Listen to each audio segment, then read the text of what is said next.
Hello, and welcome to The Bard's Truth with your host, the Green Bard.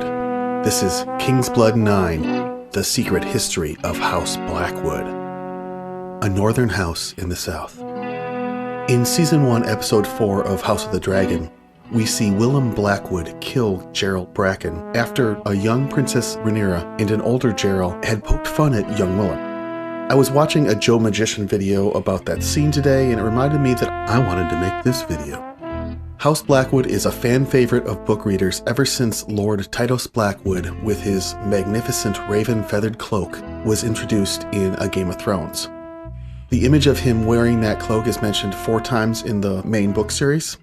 We'll start with the second mention, as he worships in the Godswood with Robb Stark. Around him others knelt, Great John Umber, Rickard Karstark, Mage Mormont, Galbert Glover, and more. Even Titos Blackwood was among them, the great raven cloak fanned out behind him. These are the ones who keep the old gods, she realized. This image adds to the mystique of his house, a southern house that worships the old gods. How could this be? Catelyn had earlier in the book told us that all the weirwoods were cut down in the south, where they worshipped the Seven instead. It is in the answer to this question that I'll later reveal the promised secret history. Back to what we know from the book. By the beginning of A Storm of Swords, it seems that Lord Blackwood has earned his way into King Robb's close council, as he returns from the Westerlands among the king's inner circle. The hall was crowded when they entered. Every eye was on the dais, but Catelyn knew their backs. Lady Mormont's patched ringmail, the great John and his son looming above every other head in the hall. Lord Jason Mallister, white-haired with his winged helm in the crook of his arm. Titos Blackwood, in his magnificent raven-feathered cloak. That's from Catelyn 2 in A Storm of Swords. Then, after the war, as Jaime agrees to terms with Lord Blackwood, we see the man on his home ground. Lord Titos Blackwood met him in the outer ward, mounted on a destrier as gaunt as himself. Very tall and very thin, the Lord of Raventree had a hook nose, long hair, and a ragged salt and pepper beard that showed more salt than pepper. In silver inlay on the breastplate of his burnished scarlet armor was a white tree, bare and dead, surrounded by a flock of onyx ravens taking flight. A cloak of raven feathers fluttered from his shoulders. That's from A Dance with Dragons, Jaime 1. We learn in that passage that the weirwood of House Blackwood is dead, though ravens still flock to it. This brings us to another important part of the lore of House Blackwood that we also learn in the main series. House Blackwood has enmity with their neighbor, House Bracken. The only real fighting's around Raventree, Blackwoods and Brackens. The Brackens are ours now. That's in A Storm of Swords, Arya 9. That was Polliver speaking to the Hound about how the Brackens had bent their knee after King Robb's murder. Wisdom which is repeated to Jaime at Riverrun in 2 different chapters in A Feast for Crows. Said siege is indeed lifted by Jaime in his soul chapter in A Dance with Dragons, as we discussed before. And Jaime learns in that chapter one of the reasons for the enmity between the 2 houses. The chapter, in fact, does quite an exposition of House Blackwood. First, we learn a bit about the Bracken side of the conflict, from the mouth of Lord Jonos Bracken. It does not serve to be gentle with these Blackwoods. Treachery runs in their blood. Before the Andals came to Westeros, House Bracken ruled this river. We were kings and the Blackwoods were our vassals. But they betrayed us and usurped the crown. Every Blackwood is born a turncloak. You would do well to remember that when you were making terms. So this is all ancient history. Some more recent history is the Battle of the Burning Mill, the first real battle of the Dance of the Dragons. You see the aftermath here as depicted on House of the Dragon. The death on both sides is real. It is not a petty conflict or a teenage rivalry, as the prior scene had at first seemed. When the swords come out, young men are forced to grow up really fast, or die. George R. R. Martin's anti-war message is poignant here. Speaking of history, we get a bit more of that as Jaime enters their castle. Their dead weirwood is the stuff of legend. Inside the castle walls, however, a bit of forest still remained. House Blackwood kept the old gods and worshipped as the first men had in the days before the Andals came to Westeros. Some of the trees in their godswood were said to be as old as Raventree's square towers, especially the heart tree, a weirwood of colossal size, whose upper branches could be seen from leagues away, like bony fingers scratching at the sky.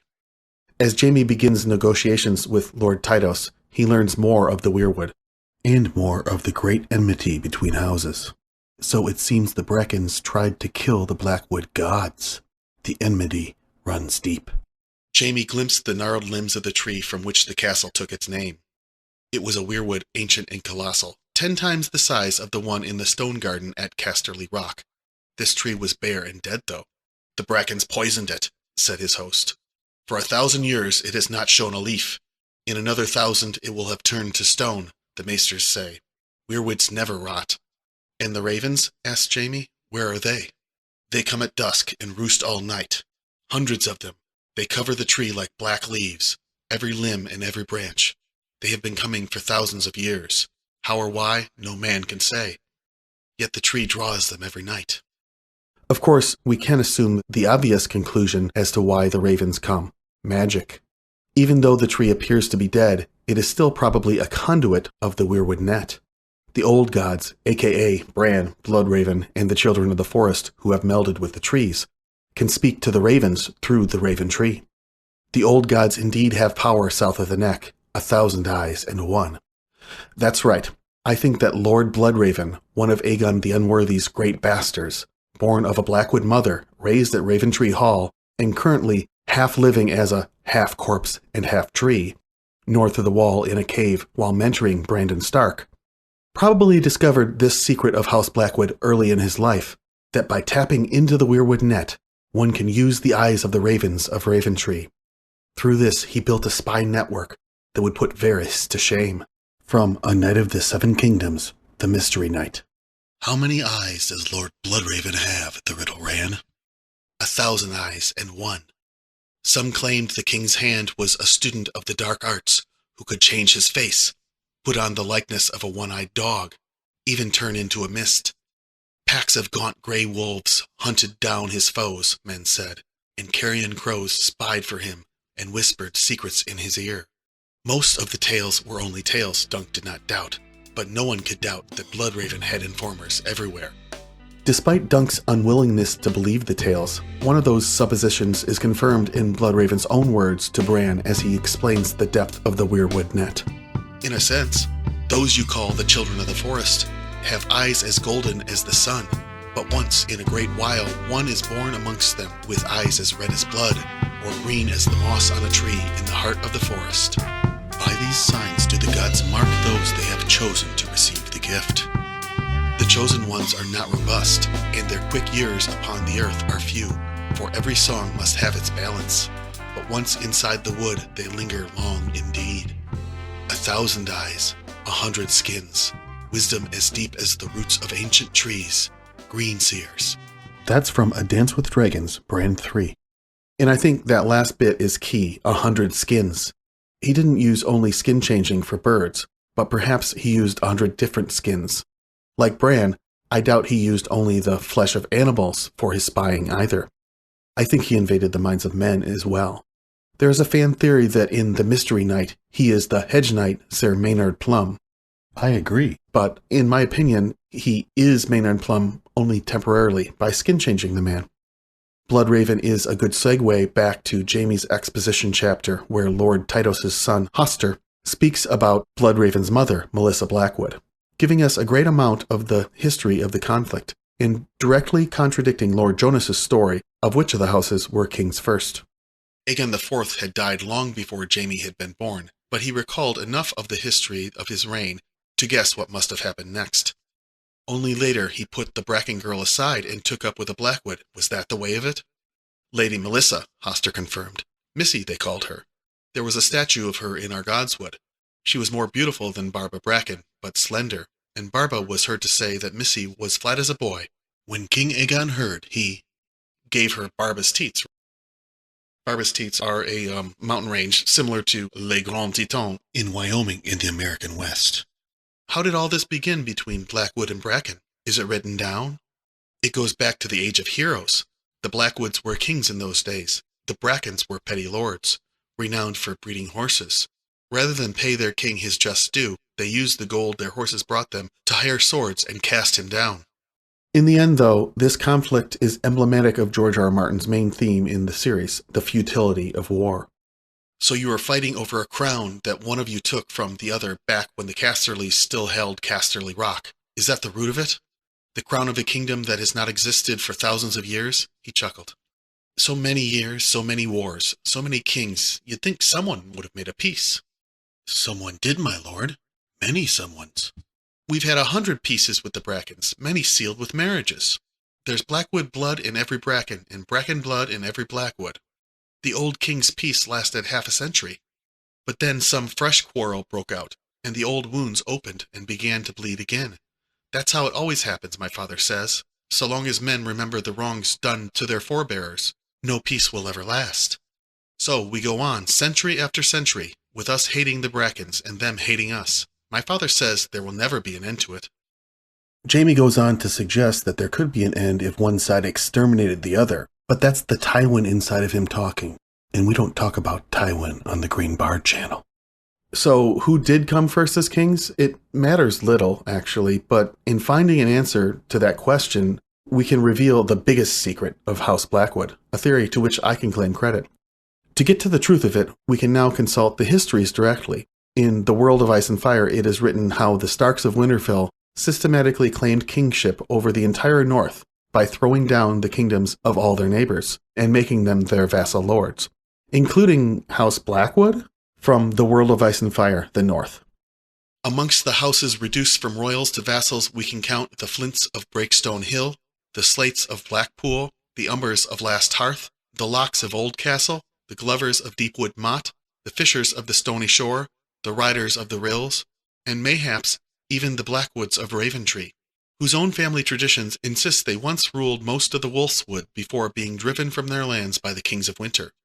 Certain runic records support this claim, if Maester Barnaby's translations can be trusted. So the simple answer is that the Blackwoods may have been kings in the north before resettling at Raventree. Presumably, the Brackens were also kings in the south when they arrived. Both houses were kings. Whoop-de-doo. Or, to say it another way, both houses' histories lie and tell the truth about being kings. Probably when Raventree was settled, they had land squabbles with the Brackens, starting the Enmity. However, that isn't the secret I mean to reveal with that quote. Hold on, this is wild. The quote I just read says they were driven from their lands in the Wolfswood by the Kings of Winter, meaning House Stark. The very next paragraph, though, out of seemingly nowhere says this. Chronicles found in the archives of the Night's Watch at the Night Fort, before it was abandoned, speak of the war for Sea Dragon Point, wherein the Starks brought down the Warg King and his inhuman allies, the Children of the Forest. When the Warg King's last redoubt fell, his sons were put to the sword, along with his beasts and green seers, whilst his daughters were taken as prizes by their conquerors. Now, without any context, some very interesting supposition can be made from this paragraph. That by taking the daughters as prizes, genes from the Warg King were transferred to House Stark. This very cool fact is seemingly all we were supposed to get from the paragraph. However, I am left wondering, who was the Warg King? Did his house have a name? None is mentioned, and many fans just leave it at that. This paragraph was just a cool factoid, put here because that was the best place for it. We'll never know who the Warg King was, and we don't need to. But this is George R. R. Martin, and context matters. I think I have the answer. Here's the kicker. The insanely amazing supposition we can make, with the context of House Blackwood being the last house mentioned at length in the prior paragraph, is that House Blackwood is the house of the Warg King. That's right. Now you might say, what? That makes no sense. The Blackwoods were in the Wolfswood, and the Warg King fell in the war for Sea Dragon Point, with his sons killed and his daughters carried off. The house was extinguished. That's why we don't need their name. How then could they become House Blackwood in the south? Rebutting that last part is easy. While the Warg King and his sons and daughters couldn't continue the house in the south, who's to say that he didn't have brothers, sisters, uncles, aunts, cousins, and grandchildren who could? And really, this is a very old history. Who's to say that there wasn't a son that escaped, or a daughter?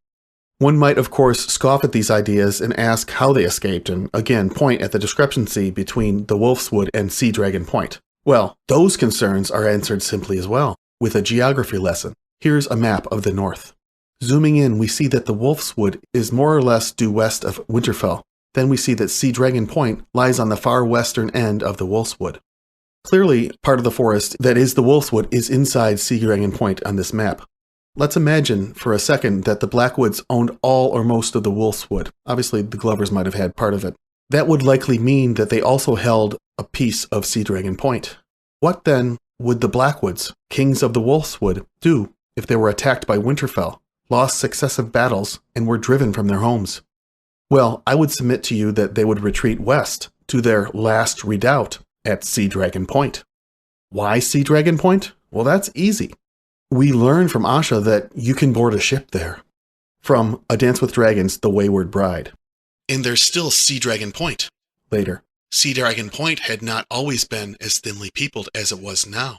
Old ruins could still be found amongst its hills and bogs, the remains of ancient strongholds of the first men. In the high places, there were weirwood circles left by the children of the forest. I'll tell you that George R. R. Martin wants us as readers to make the connection now between Asha's story and the Warg King's story. What's there? I'll tell you. 2 long coastlines, 100 hidden coves, otters in the lakes, salmon in the rivers, clams along the shore, colonies of seals offshore, tall pines for building ships. Now, having connected Asha's story to that of the Warg King, we are invited to think that one could escape the Wolfswood on a ship at Sea Dragon Point, and that's exactly what Asha meant to do. Let the wolves keep their gloomy woods. We are making for the ships.